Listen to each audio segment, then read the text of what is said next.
138 negotiable instrument act बा cheque bounce क्षेत्र में प्री कॉग्निजेंस स्टेज रे अक्यूज्ड को सुनिबार कौनसी प्रोविजन्स रहिबो नाही। इलेक्ट्रॉनिक्स मोड एवं दस्ती सर्विस माध्यम रे मध्य अक्यूज्ड को नोटिस करा जिवो। 6 मास भितर समस्त ट्रायल गुडी को सारिबा पई कोर्ट एही मकद्दमा रे निर्देश दैछंती।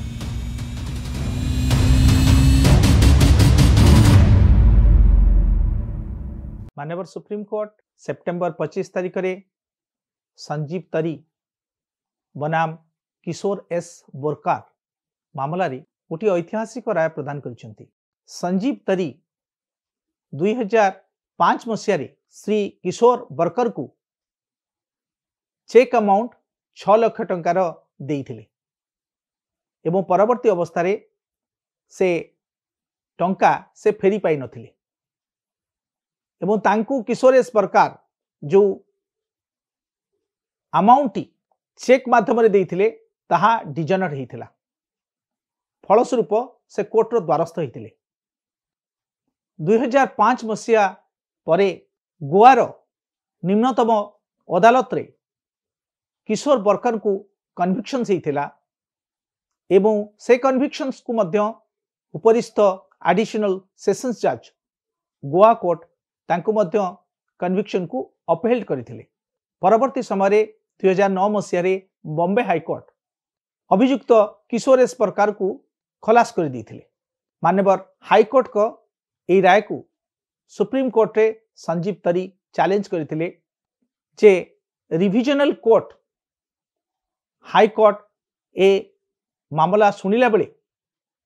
जदि कोनोसी जुरिस्डिक्शनल एरर न थाए ताहले से क्षेत्र रे हस्तक्षेप करिबा उचित नथला बोली दर्शाइथिले। माननीय सुप्रीम कोर्ट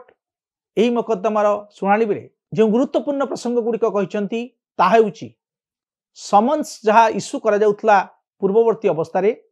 वर्तमान परिप्रेक्षी रे रेगुलर मोड छड़ा इलेक्ट्रॉनिक्स मोड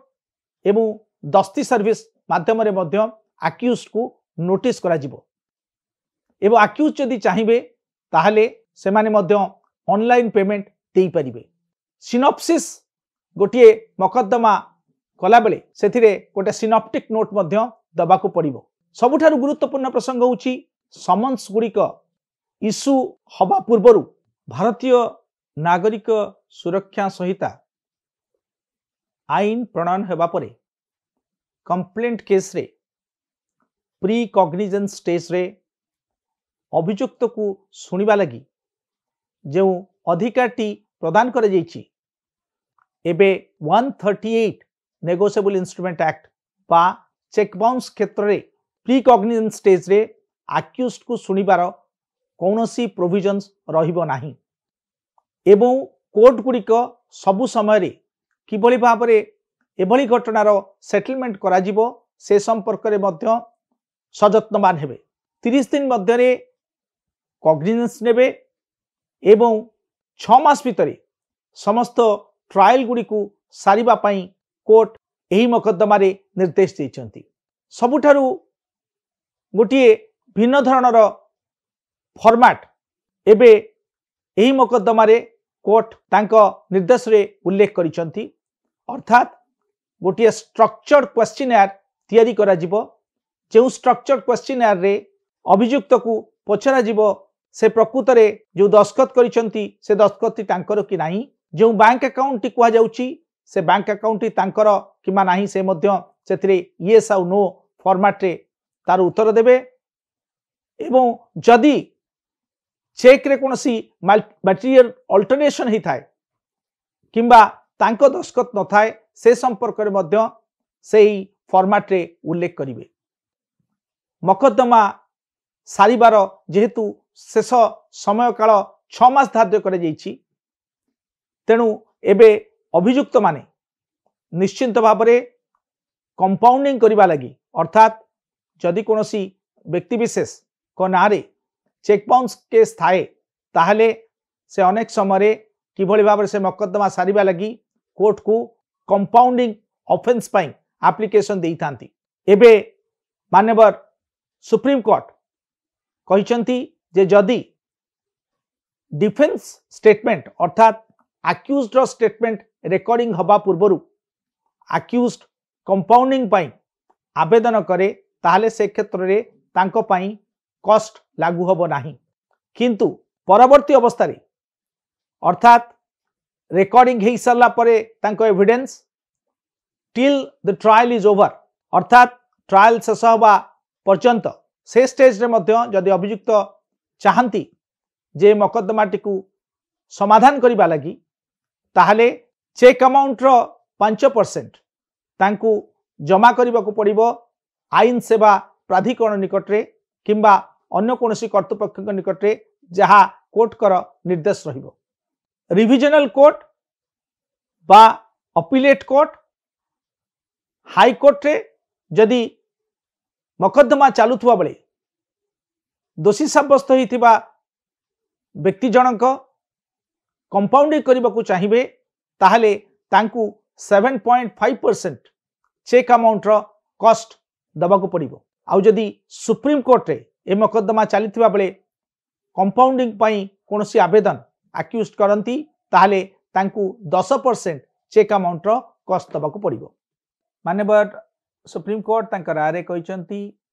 जे इनकम टैक्स एक्ट रो सेक्शन 269 SS जो थे कि प्रोविजन्स रही जे 2 लाख टंका अधिक कैश डिपोजिट करिबा किंबा लोन नबा ता उपरे जदि आपण 2 लाख टंका अधिक टंका कैश रो लोन का दौरान बा डिपोजिट करुछंती ताले से क्षेत्र रे चेक जो व्यक्ति आपन को प्रदान करिछंती से चेक टी इनवैलिड हबनी सेथिपेका चेक बाउंस पाई नेगोशिएबल इंस्ट्रूमेंट एक्ट सेक्शन 138 रे से व्यक्ति विरुद्ध रे मकद्दमा जारू करा जाई परिबो केवल जो व्यक्ति डिपोजिट करथिबे बा कैश रे नैथिबे 2 लाख टंका तांको पाई सेक्शन 271D रे income tax act penalty provision रही किंतु गोटे एनफोर्सेबल डेट लॉफुल डेट को 271 रे इनकम टैक्स एक्ट रे पेनाल्टी प्रोविजन थिला बेले तांको केउ कारणरू 138 नेगोशिएबल इंस्ट्रूमेंट एक्ट रे इनवैलिड घोषणा कर जो बोली माननीय सुप्रीम कोर्ट मध्य ए मकद्दमा रे प्रश्न करिसंती एवं तार उत्तर रे कहिसंती जे एहा कोनोसी एनफोर्सेबल डेट को इनवैलिड करिबो ना। ए मकद्दमा समस्त को पाई निश्चिंत भाव रे गोटे नुआ धरणर इकोसिस्टम तैयारी करिबो जहार फलस्वरूप कि परवर्ती अवस्था रे चेक बाउंस मामला गुड़िक जहा आम राज्य रे एबे अधिक मात्रा अच्छी ताहार संख्या ह्रास पाइबो बोली आशा करा जाउछि।